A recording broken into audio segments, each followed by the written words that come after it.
nous sommes là, nous sommes sur notre application. Nous allons importer notre photo.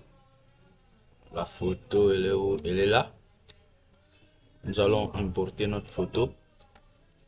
Nous allons comprendre d'abord c'est quoi les faillites au niveau de la couleur, des lumières et tout. Pour notre cas ici, je pense que tout ça va. La photo elle est bonne, surtout du côté lumière. La lumière est maîtrisée et aussi la couleur. La première des choses, nous allons dupliquer notre image tout en maintenant le clic droit sans les relâche et puis la mettre ça ici sur cet onglet de duplication.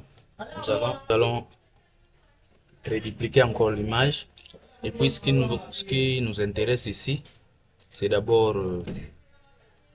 la maîtrise de la lumière. Pour ça, nous allons aller sur image et puis réglage. Nous allons d'abord utiliser la courbe. Nous allons augmenter ça légèrement. Question de maîtriser la lumière. Après ça, nous allons supprimer le deuxième calque, la deuxième photo et dupliquer la première. Alors nous allons renommer ça. Celle-ci, nous allons la renommer deuxième plan. Deuxième plan, voilà. Celle-ci, ça peut rester comme ça. Nous allons plus travailler sur le premier calque que le deuxième. Oh, pardon. Ça, c'est le calque d'arrière-plan. Nous allons verrouiller. Nous allons travailler plus sur le premier calque que le deuxième. Alors, pour ça, nous allons sélectionner le premier calque et nous nous rendons sur filtre, flou gaussien.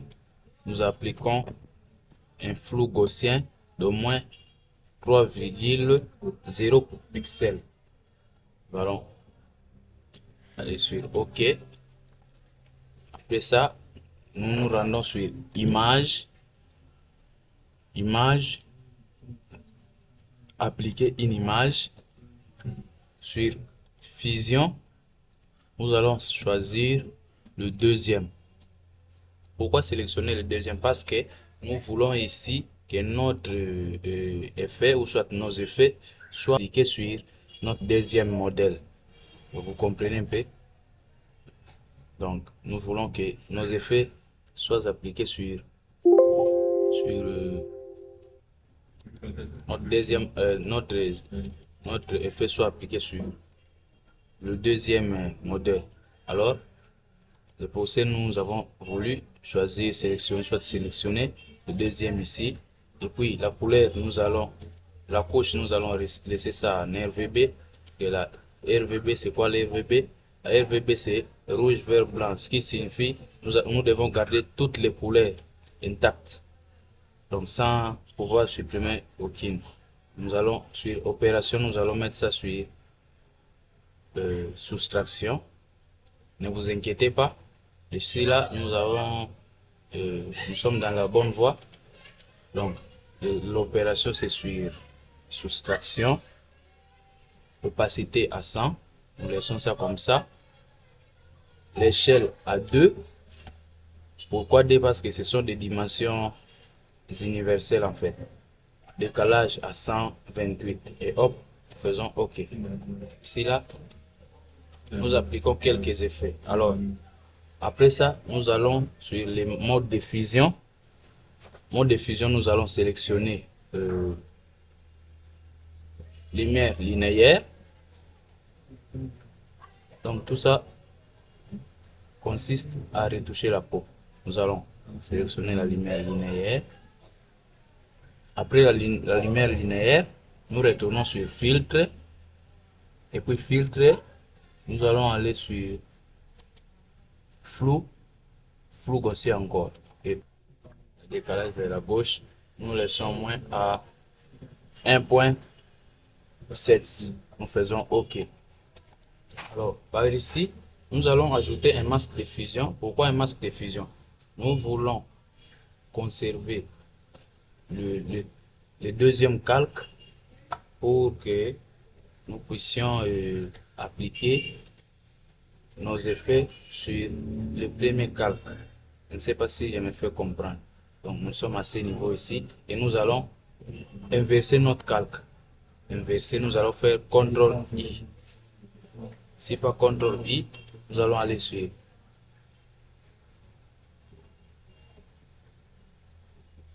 voilà, nous sommes ici, nous allons faire CTRL I.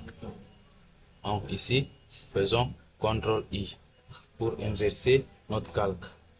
Donc par là, nous conservons nos effets pour ensuite les faire sortir avec l'outil pinceau dans des endroits voulus. Donc là où nous voulons appliquer nos effets. Alors nous allons prendre l'outil pinceau. L'opacité nous mettons au moins à 80%. Vous allez appliquer les effets selon la qualité surtout et la résolution de votre image.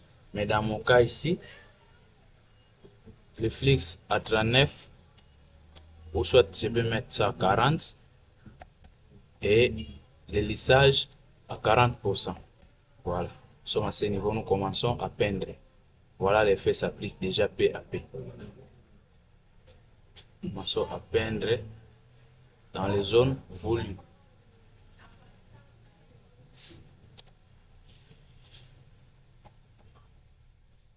Commençons à peindre dans les zones voulues.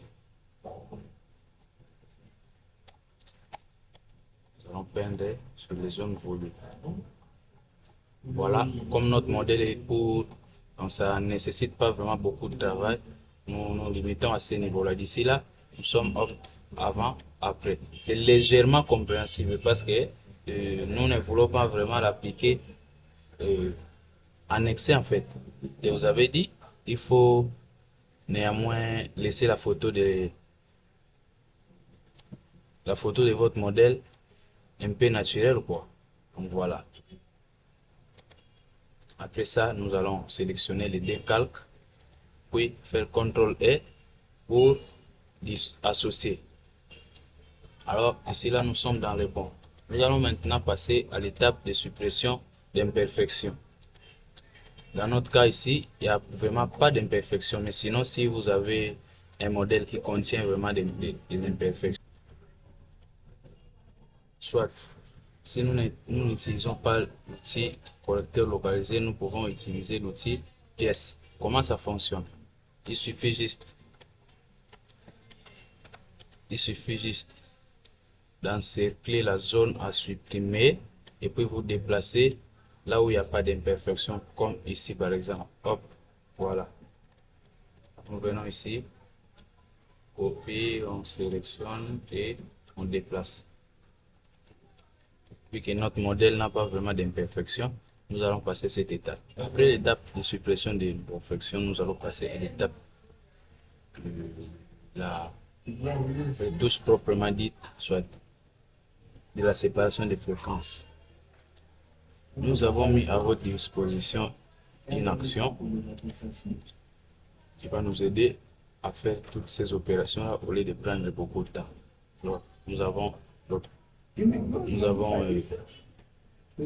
l'action ici, soit encore si vous n'avez pas encore installé, je vous montre comment installer. Vous allez aller sur les trois points à droite et puis sur charger les actions. Charger les actions, vous allez chercher là où vous avez mis votre action. Voilà, moi, c'est pas moi, je dois chercher.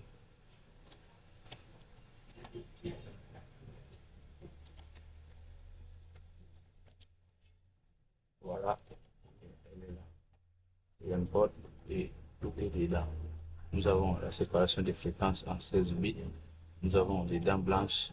Nous avons la séparation des fréquences en 8 bits. Nous avons le dodge and bear. Nous avons l'ajout netteté détail. Et aussi nous avons des grains. Et surtout ici, avec notre cas, c'est particulièrement une photo à 8 bits. Nous allons donc choisir, sélectionner la séparation sur 8 bits. Alors avant cela, nous allons d'abord commencer par le dodge and bear. Dodge and bear, c'est quoi? Le dodge signifie haute lumière Et berne signifie basse lumière. Donc, ce qui signifie, nous allons diminuer les lumières là où il y en a trop et augmenter légèrement là où il n'y en a pas. Donc, nous allons sélectionner le Dodge Berne. Hop, nous lançons l'action. Ça nous rend la photo en noir et blanc pour nous permettre à bien voir toutes ces imperfections, soit toutes ces lumières débordées. Alors ici, sur le calque, nous allons sélectionner d'abord les dodges. Pour augmenter légèrement les lumières, nous allons prendre ce pinceau et l'opacité à 50, le flix à 10, le lissage à 10. Par exemple, ici dans notre cas, nous avons des ombres ici, lesquelles nous devons réduire un peu ou soit rectifier. Voilà. Avant, après. Avant, après. Peindre légèrement. Il faut peindre légèrement.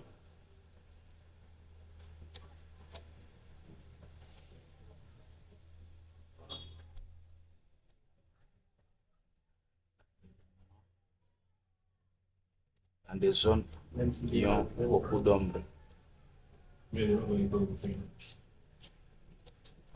Des zones qui ont beaucoup d'ombre. Voilà. Nous allons peindre légèrement. Là où il y a beaucoup d'ombre. Voilà, nous faisons avant, après. Avant, après. Ici aussi. Et là, je pense que ça va. Nous pouvons alors supprimer le calque aide visuelle, dans le calque en noir et blanc. Nous pouvons supprimer ça. Et voilà, nous avons notre modèle retouché en Dodge Berne. Nous pouvons sélectionner les deux calques, puis faisons, nous dupliquons et puis nous mettons ça sur le calque dynamique et puis pixelisé pour nous permettre à retoucher. Alors, nous allons passer à la prochaine étape. La prochaine étape qui est la retouche de la peau, soit encore la séparation des fréquences. Alors nous avions dit, nous avons deux qualités d'image, soit deux types d'images. Nous avons la séparation en 16 bits, nous avons la séparation en 8 bits. Alors ce qui nous intéresse, c'est la séparation en 8 bits. Sélectionnez et lancer. D'ici là, je vous conseillerais d'utiliser au moins les flous gaussiens de rayon à 6,4 pour garder le côté naturel de l'image. Voilà un peu. Assurez-vous que vous êtes sur le deuxième calque après le calque haute fréquence. Donc en dessous de ça, sélectionnez le calque basse fréquence populaire. Nous allons sélectionner l'outil lasso. Le contour progressif, nous mettons à 10. Alors nous allons sélectionner la zone à séparer les fréquences. Voilà, nous allons, voilà, en évitant le contour. Nous allons sur flou gaussien. Nous augmentons légèrement. Voilà, nous augmentons. Moi, j'utilise 12. Et si vous voyez un peu, si vous exagérez, ça gâte totalement l'image. Il faut le faire un peu légèrement. Je préfère le mettre à 11 chez moi. Avec les cas de 11, ça va. Okay, nous continuons la suite. Je sélectionne tout en évitant les contours.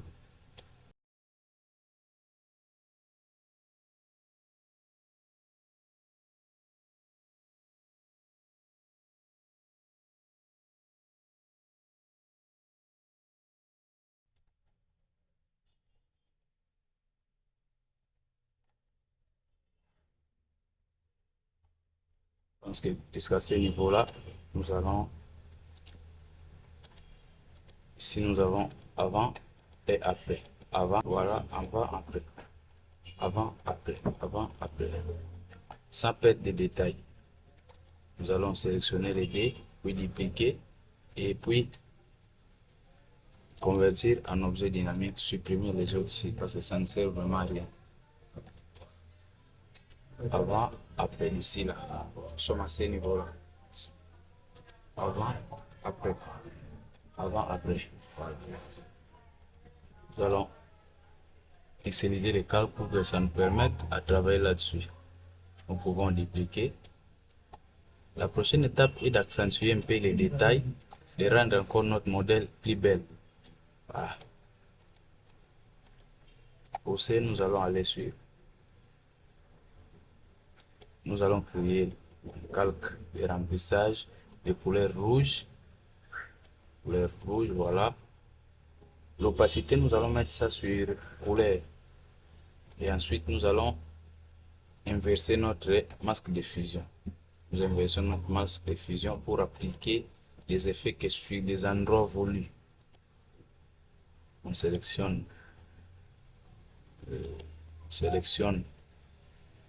l'outil pinceau, diminue légèrement, voilà, à 49 ça va, l'opacité à 60 et les flix à 25 et le lissage à 20, voilà. Nous prendrons légèrement. Légèrement.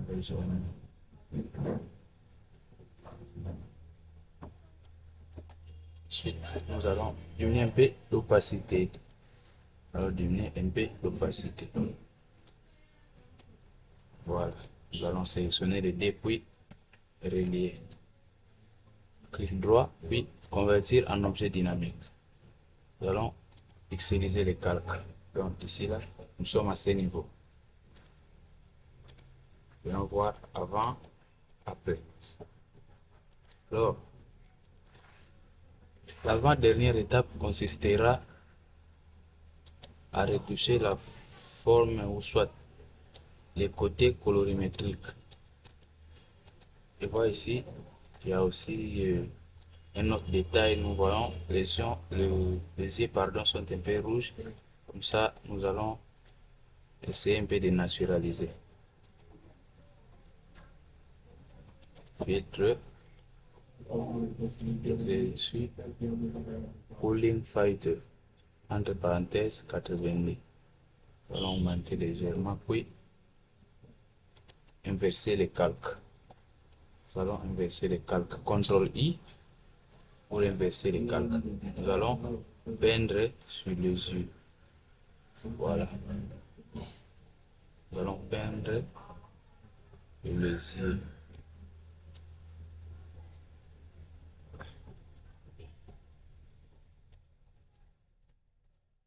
Voilà.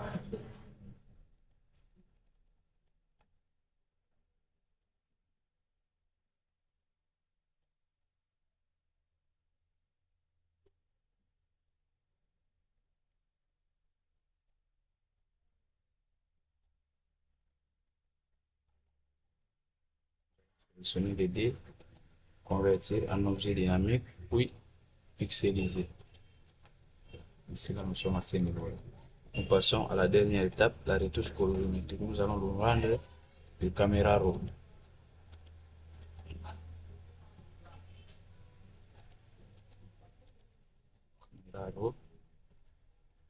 Couleur de base, augmenter légèrement la teinte, diminuer légèrement l'exposition.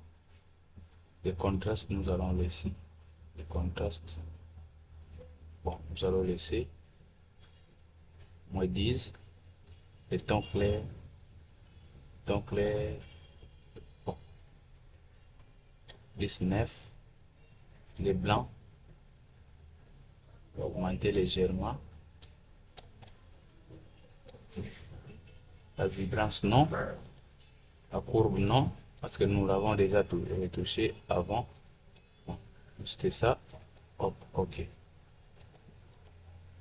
Nous avons avant, après, avant, après. Nous allons créer une peau mélanine. Nous rendons sur création, calque de couleur. Nous allons aller sur noir et blanc. Voilà, noir et blanc. Augmenter légèrement les rouges. Nous allons augmenter légèrement les jaunes. Et puis changer le mode de fusion. Mettons ça sur produit. Et puis nous diminuons l'opacité. Vu que notre modèle est de teint noir. Nous allons reprendre la même opération sur tout.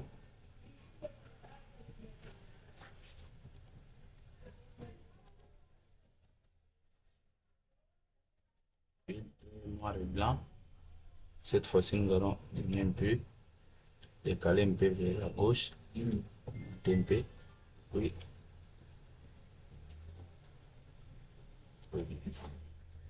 Et puis diminuer l'opacité. Si vous voulez vraiment faire cette opération, assurez-vous que votre modèle est de teint noir. Ici là, nous sommes à ce niveau-là. Hop. Nous